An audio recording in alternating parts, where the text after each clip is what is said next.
Hey guys, my name is Kestalkayden, and today we're going to be actually playing a Paladin deck called the Shockadin. In the description below, I will actually link off the deck list as well as a lot of FAQs on it, and it gives a lot of information, so I suggest you use it.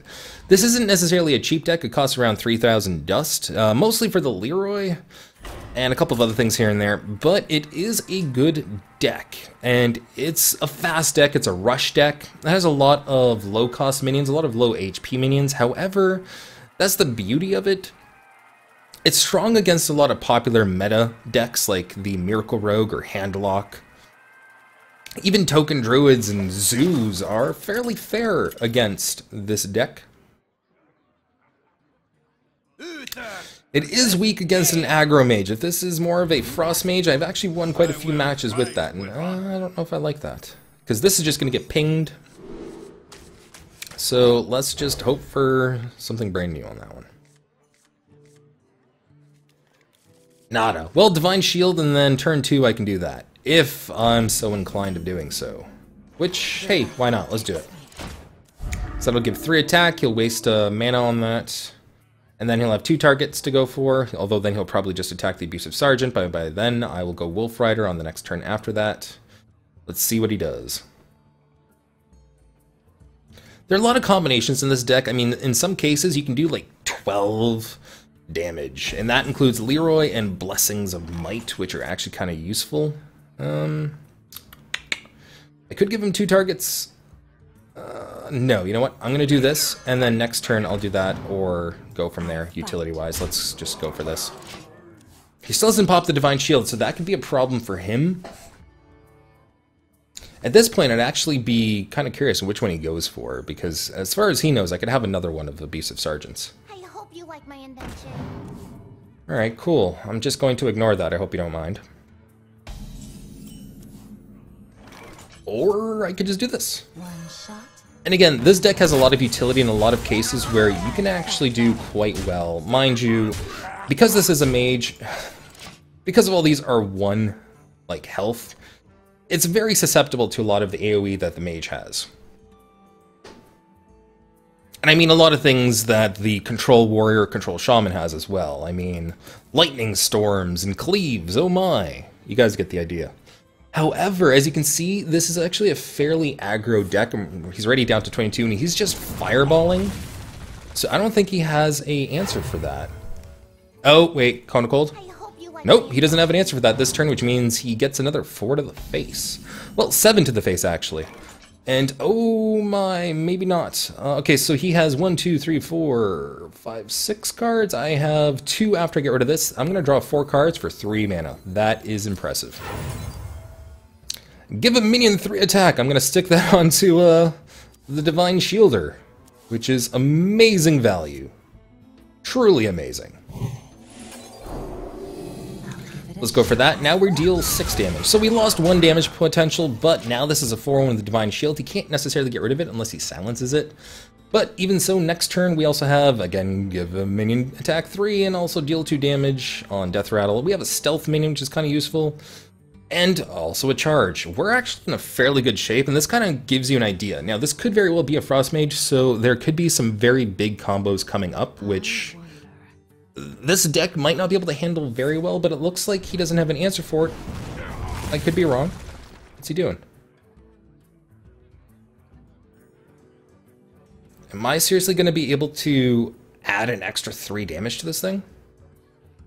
Let's do 7 damage. This is a value Argent Squire, ladies and gentlemen. Wait, let's see. Hold on.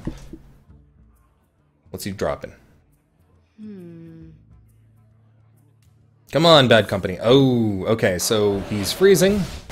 Yeah, that's fine. That's fine. Let's do a little bit of this. And a Death Rattle in case if he decides to Cone of Cold. Because then I'll at least be able to draw a card. So I do have some fairly big things coming up.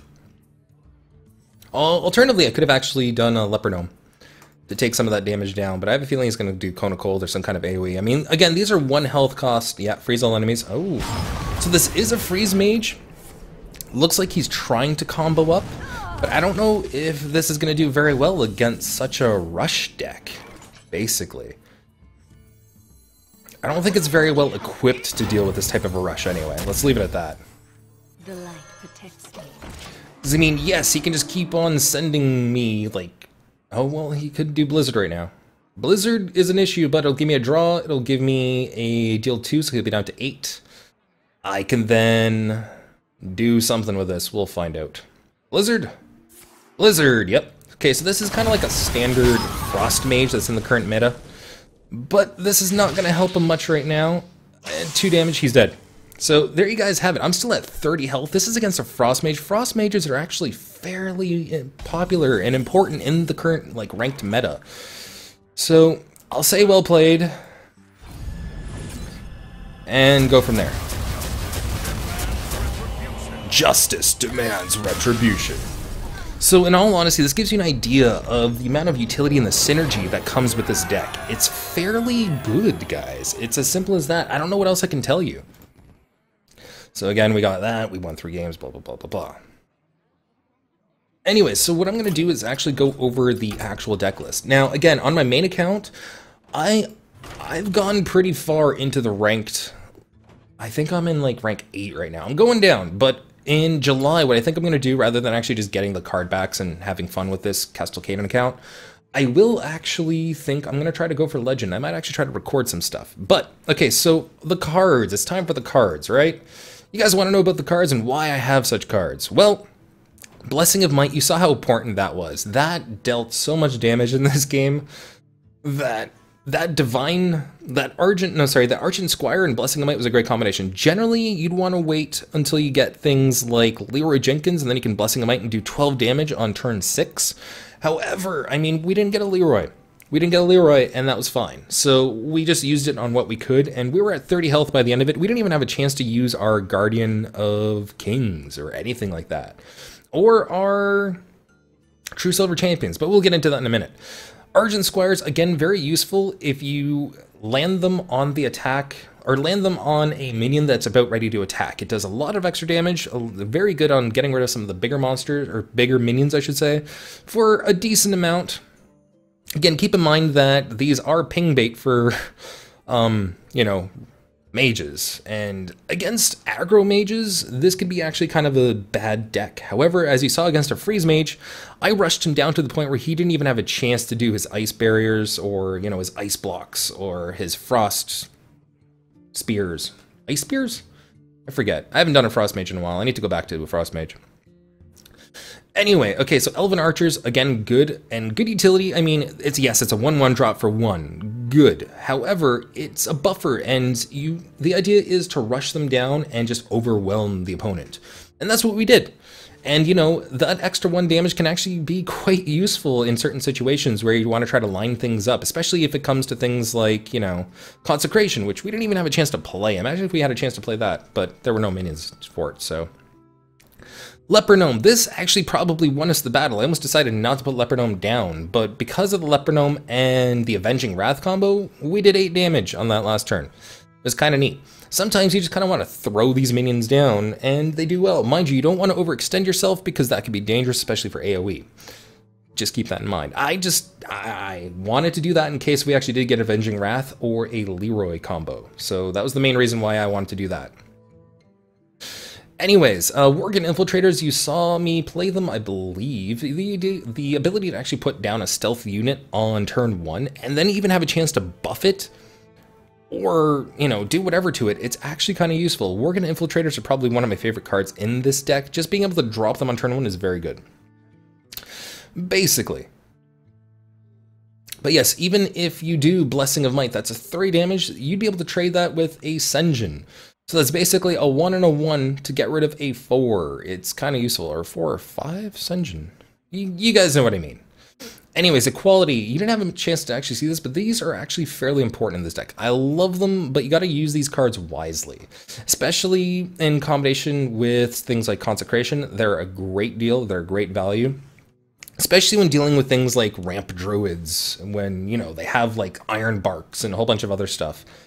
It's a fairly good value. They can definitely clear the board if you get the right combo going. Bluegill Warriors, these guys are amazing. Charge, love it. Simple as that.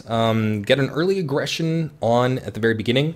You'd be able to carry the game much further. Ironbeak Owls, these are actually also very good on getting rid of taunts at late game.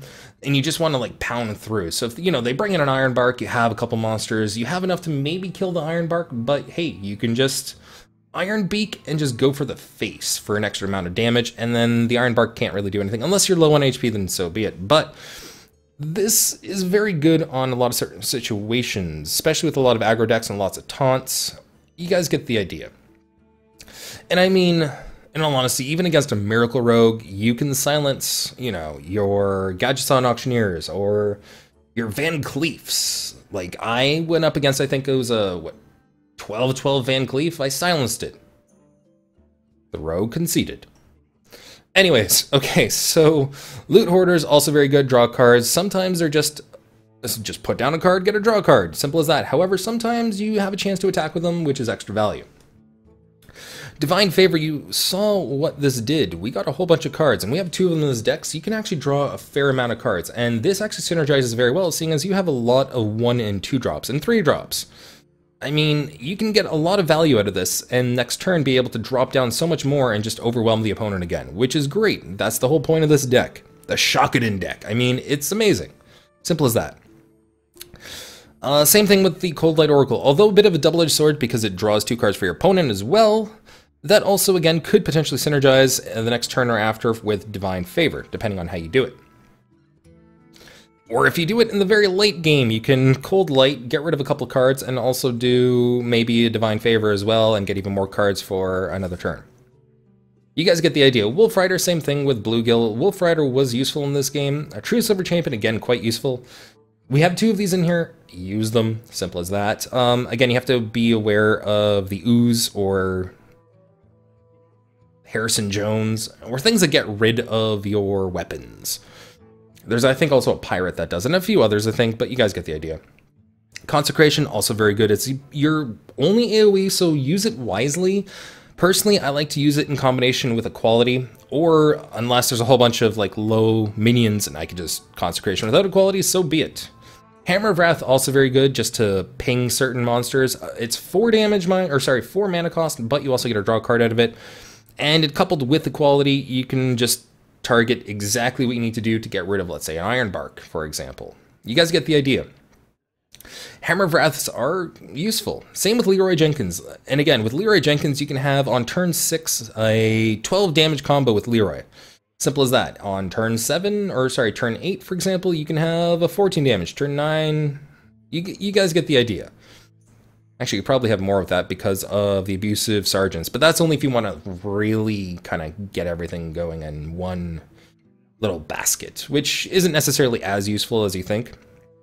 But it's that burst potential, it's the combo potential. As you saw, actually, did I use this? I don't know if I used this in this one. No, I didn't even have a chance to. This is actually very good. In the previous match that I actually did just while testing this out, I was able to get rid of 2 and 3 cost... Sorry, 3, 2, and 3 HP minions. I didn't attack for the face with it at all, so that RNG was amazing potential, or like amazing RNG for me, but it's still a very useful card. It's good to get rid of a lot of monsters, or especially in combination with Equality if you have it. I don't have Equality drawn, so I don't have a chance to actually use that with that, but you guys get the idea. And last but not least, this is one of your biggest monsters, or biggest minions, I should say, but hey, look at that. It restores 6 health, because sometimes this deck can get whittled down rather fast if you get overwhelmed by bigger monster or minions. So it's good to have that little burst, and then be able to do extra damage, like 5 damage with 6 health. It's that simple. This is a fairly powerful deck. I hope you guys have enjoyed me talking about it and me probably butchering some of the plays and doing some really simple misplays that I should have probably not done.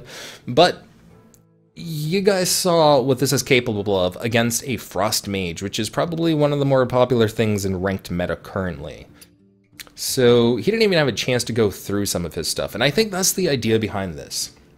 It works really well against Handlock, it works really well against Miracle Rogues, it works really well against like a lot of the hunter classes. It works good against aggro warriors and a whole bunch of other stuff. It even works good against zoo warlocks. And zoo warlocks are a pain in the ass. Simple as that. You guys get the idea. I hope you guys have enjoyed. My name is Kestalkayden, and I've been showing you the Shockadin. Keep in mind again that this deck is in the description below, so take a look at that, click on the link, and you'll be able to see a whole bunch of information about this deck. Starting in July, I think I'm going to go for Legend with this deck, or at least one of the decks that I'm going to be using to get to Legend on this account. Should be fun.